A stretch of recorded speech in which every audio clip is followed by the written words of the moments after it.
اعوذ باللہ من الشیطان الرجیم، بسم اللہ الرحمن الرحیم۔ الحمد للہ رب العالمین، والصلاة والسلام علی سید المرسلین و خاتم النبیین، اما بعد۔ صحیح بخاری، باب کتاب الزکوٰۃ، حدیث نمبر 1395، اردو ترجمہ۔ زکوٰۃ دینا فرض ہے۔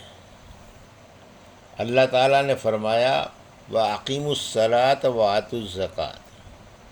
کہ نماز قائم کرو اور زکوٰۃ دو۔ ابن عباس رضی اللہ عنہ نے کہا کہ ابو سفیان رضی اللہ عنہ نے مجھ سے بیان کیا، انہوں نے نبی کریم صلی اللہ علیہ وسلم سے متعلق قیصر روم سے اپنی گفتگو نقل کی کہ انہوں نے کہا تھا کہ ہمیں وہ نماز، زکوٰۃ، صلہ رحمی، ناطہ جوڑنے اور حرام کاری سے بچنے کا حکم دیتے ہیں۔ ہم سے ابو عاصم ضحاک بن مخلد نے بیان کیا، ان سے زکریا بن اسحاق نے بیان کیا، ان سے یحییٰ بن عبداللہ بن صفی نے بیان کیا، ان سے ابو معبد نے، اور ان سے حضرت عبداللہ بن عباس رضی اللہ عنہ نے بیان کیا کہ نبی کریم صلی اللہ علیہ وسلم نے جب معاذ رضی اللہ عنہ کو یمن کا حاکم بنا کر بھیجا تو فرمایا کہ تم انہیں اس کلمے کی گواہی کی دعوت دینا کہ اللہ کے سوا کوئی معبود نہیں، اور یہ کہ میں اللہ کا رسول ہوں۔ اگر وہ لوگ یہ بات مان لیں تو پھر انہیں بتانا کہ اللہ تعالیٰ نے ان پر روزانہ 5 وقت کی نمازیں فرض کی ہیں۔ اگر وہ لوگ یہ بات بھی مان لیں تو پھر انہیں بتانا کہ اللہ تعالیٰ نے ان کے مال پر کچھ صدقہ فرض کیا ہے، جو ان کے مالدار لوگوں سے لے کر انہی کے محتاجوں میں لوٹا دیا جائے گا۔ حدیث نمبر 1396، اردو ترجمہ۔ ہم سے حفص بن عمر نے بیان کیا، کہا کہ ہم سے شعبہ نے محمد بن عثمان بن عبداللہ بن موہب سے بیان کیا، ان سے موسیٰ بن طلحہ نے، اور ان سے ابو ایوب رضی اللہ عنہ نے کہ ایک شخص نے نبی کریم صلی اللہ علیہ وسلم سے پوچھا کہ آپ مجھے کوئی ایسا عمل بتائیے جو مجھے جنت میں لے جائے۔ اس پر لوگوں نے کہا کہ آخر یہ کیا چاہتا ہے؟ لیکن نبی کریم صلی اللہ علیہ وسلم نے فرمایا کہ یہ تو بہت اہم ضرورت ہے، سنو، اللہ کی عبادت کرو اور اس کا کوئی شریک نہ ٹھہراؤ، نماز قائم کرو، زکوٰۃ دو اور صلہ رحمی کرو۔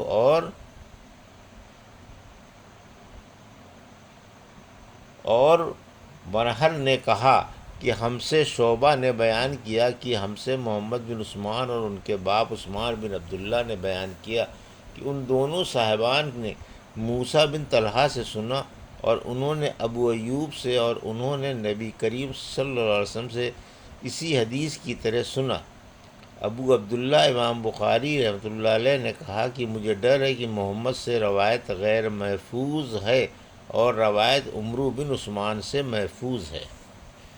حدیث نمبر 1397، اردو ترجمہ۔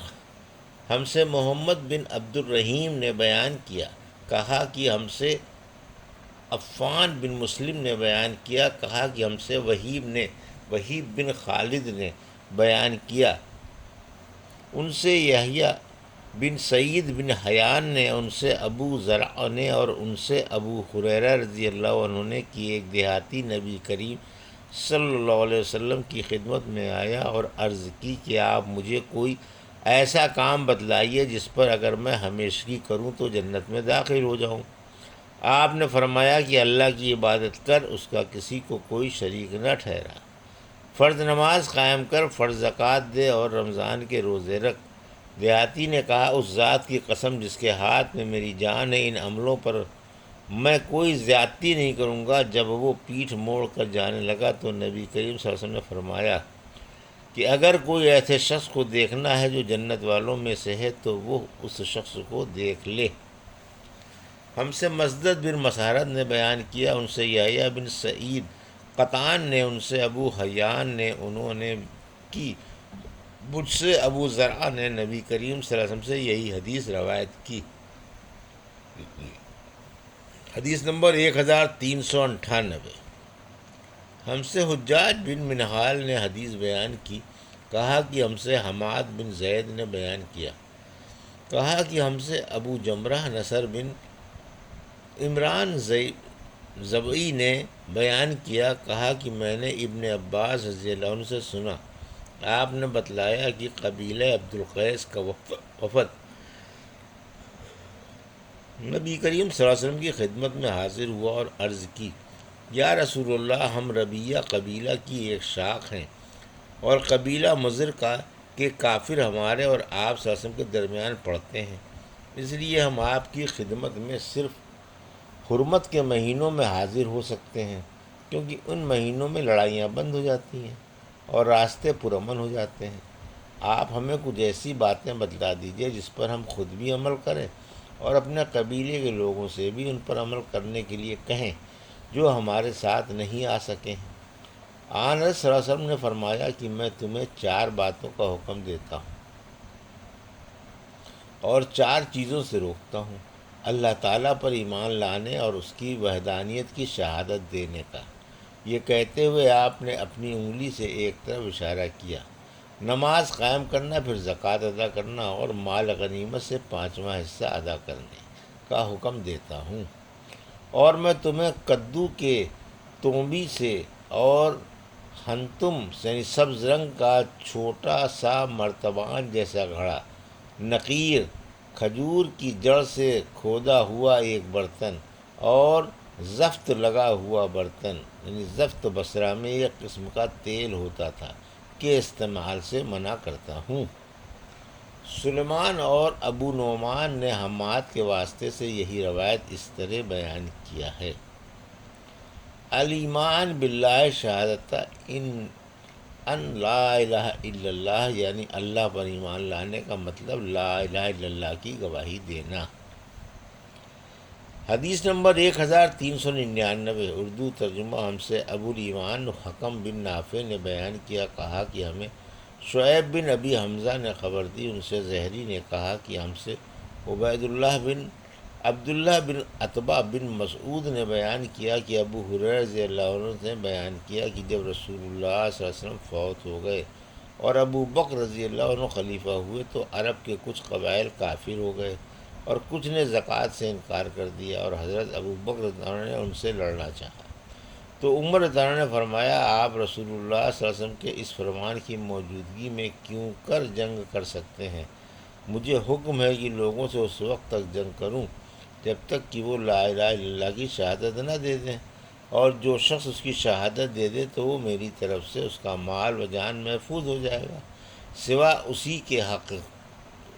کے، یعنی قصاص وغیرہ کی صورتوں کے،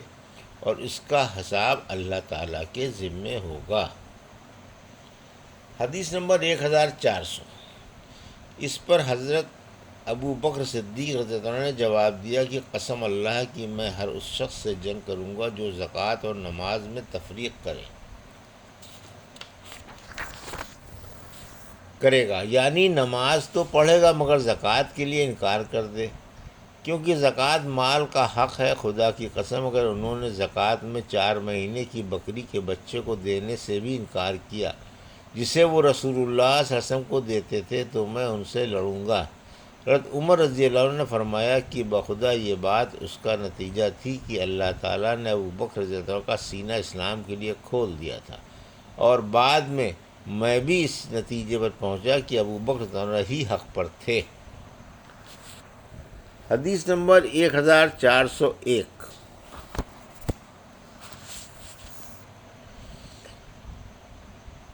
زکوٰۃ دینے پر بیعت کرنا، اور اللہ پاک نے سورہ برات میں فرمایا کہ اگر وہ کفار و مشرکین توبہ کر لیں اور نماز قائم کریں اور زکوٰۃ دینے لگیں تو پھر وہ تمہارے دینی بھائی ہیں۔ ہم سے محمد بن عبداللہ بن نمیر نے بیان کیا، کہا مجھ سے میرے والد نے بیان کیا، کہا کہ ہم سے اسماعیل بن خالد نے بیان کیا، ان سے قیس بن ابی حازم نے بیان کیا کہ جریر بن عبداللہ رضی اللہ عنہ نے کہا کہ میں نے رسول اللہ صلی اللہ علیہ وسلم سے نماز قائم کرنے، زکوٰۃ دینے اور ہر مسلمان کے ساتھ خیر خواہی کرنے پر بیعت کی تھی۔ یہ تھی صحیح بخاری باب کتاب الزکوٰۃ کی حدیث نمبر 1395 سے 1401 کا اردو ترجمہ جو ابھی آپ نے سماعت فرمایا۔ اللہ سے دعا ہے کہ اللہ رب العزت ہمیں ان حدیثوں کی صحیح سمجھ عطا فرما اور ان پر عمل کرنے کی توفیق عطا فرما، آمین یا رب العالمین۔